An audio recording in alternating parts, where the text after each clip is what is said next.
Good morning. This is Derek Dodge with Interstate Roofing. We're conducting a repair attempt at the DeSalles residence. It is the 20th of June, 2024. We're on the rear slope. This is the first repair attempt that we're doing. 455 Maria Lane in Marietta, Georgia. So, as you can see, I've got the wind damage shingle as denoted by the X. We've got the clear crease across the top. More importantly, the adhesive tar strip has been broken. Also of important note, we do not have any damaged shingles in the two courses above.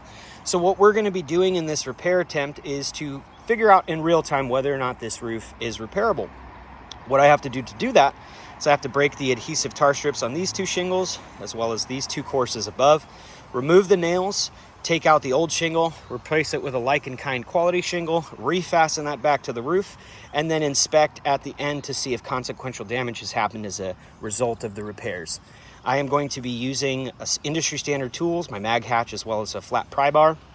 And I am going to be doing my utmost to make sure that I do not lift the shingles above a 45-degree angle or any more than is necessary so that I'm not over manipulating the shingles in this repair process.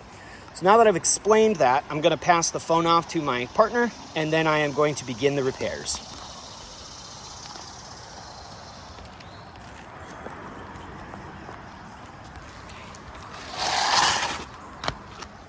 So like I said, the first thing that you've got to do when you are removing a shingle is break the adhesive tar strips.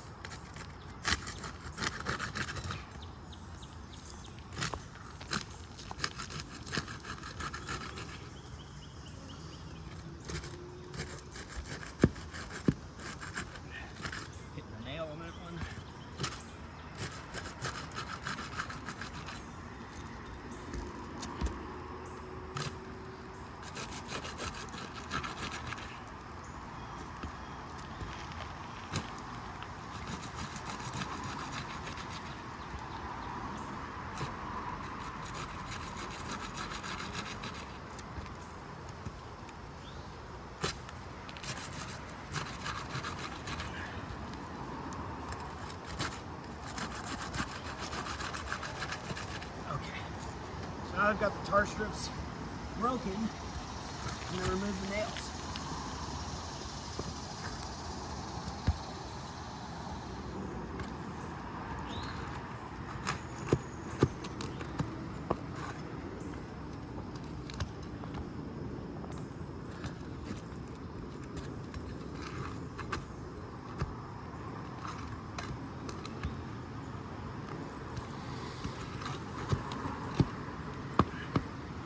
Good. The people that initially installed this roof did the proper amount of nails per shingle, which is 4.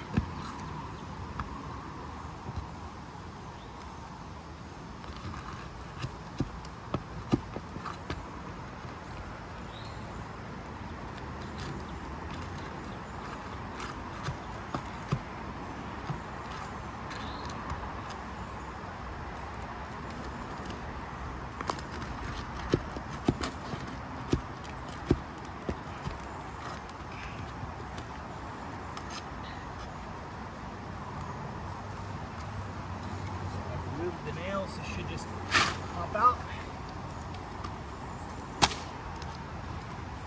I'm going to take photos for the photo report.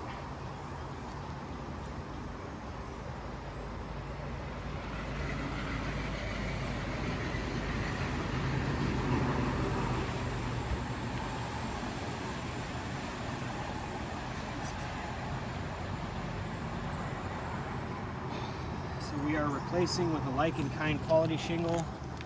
This is a composition 3-tab 25-year shingle. Did our utmost to liken the quality. There we go. Put our chalk up there first to line it up so that way when we do it, this lines up naturally with the other shingles.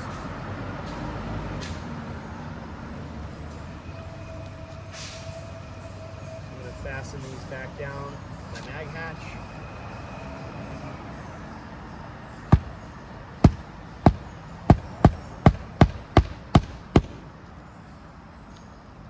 You can see I'm not lifting the shingle above a 45, even when nailing this down.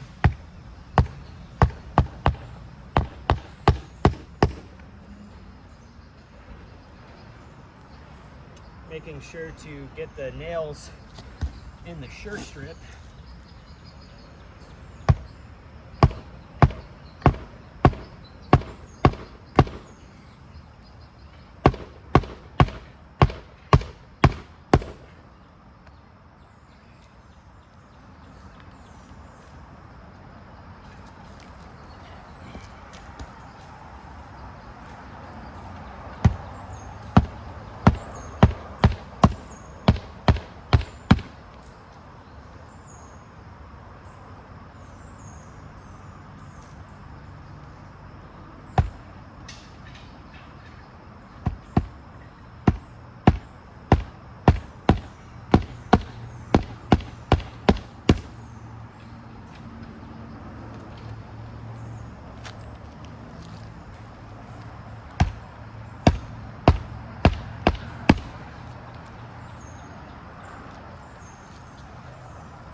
That shingle's not going anywhere.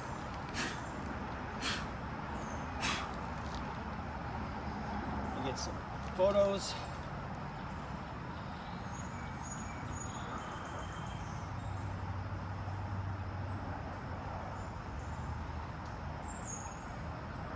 So I'm going to take the phone and explain the findings. So what we can see is consequential damage that's happened as a result of the repair. This shingle right here, you can clearly see this creasing across the top. So what happens when these roofs get up there in age and condition, the fiberglass matting becomes really brittle. So in repairing it, what happens is some of these is the fiberglass matting fractures. When it fractures, it causes the granules to dislodge, and that's where you get the crease from. It's kind of like with a wind event when the straight line wind gusts break the tar strip and swing it back hard. It does the same thing, it fractures the matting. But as you saw on the video, I did not lift these shingles above a 45 degree. So one way we can also tell that the matting has been fractured is if we wipe our hands across the top and we see more granule loss.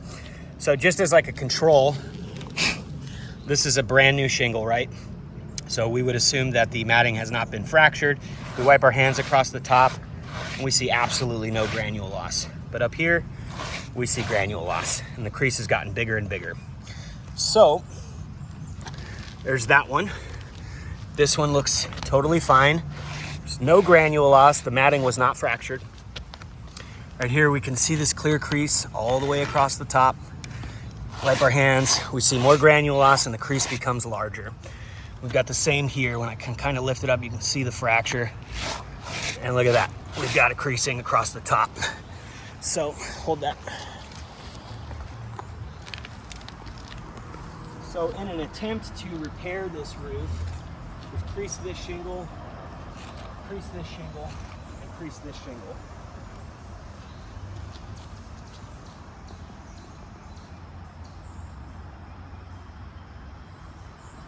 So in an effort to fix this wind damaged shingle, we created damage to 3 more, so we can determine safely and precisely that this repair was a fail.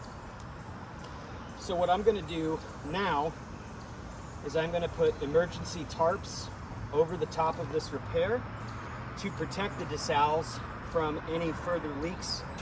And that will conclude this video repair. I'm going to do a separate I'm going to do a separate repair on a different facet so that we can extrapolate if the roof is repairable, and a photo report will follow with that. If you have any questions, please feel free to give me a call or email. Thank you so much.